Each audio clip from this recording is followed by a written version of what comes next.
ለኮሪደር ልማት የተዘጋጀን ከ20 ሚሊዮን ብር በላይ የዋጋ ግምት ያለውን የኤሌክትሪክ ኬብል የሰረቁ ግለሰቦች በህብረተሰቡ ጥቆማ እጅ ከፍንጅ ተያዙ።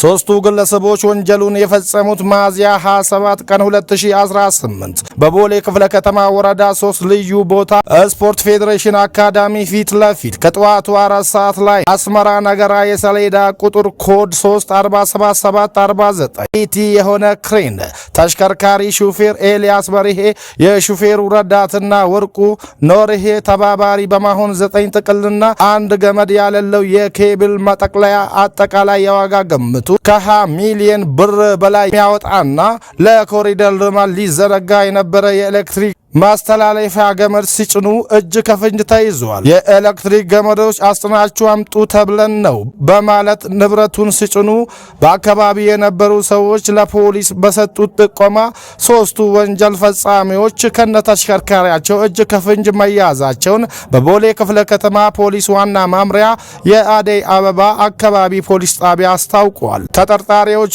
ላይ በተደረገ ተጨማሪ ምርመራ የአዲስ አበባ ከተማ ኮሪደር ልማት ሰራተኞች ዓላማው ናቸው መረጋገጡን የማምሪያው መረጃ ያመላክታል። ወንጀል ፈጻሚዎቹ እጅ ከፍንጅ እንዲያዙ የህብረተሰቡ ሚና ከፍተኛ መሆኑን ፖሊስ ገለጸ።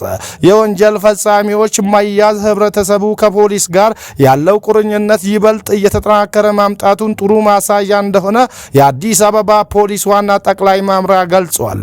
የህብረተሰቡ ተሳትፎ ትልቅ ምስጋና የሚቸረው ተጠናክሮ ሊቀጥል የሚገባ መሆኑን ዋና ጠቅላይ መምሪያ አስታውቋል።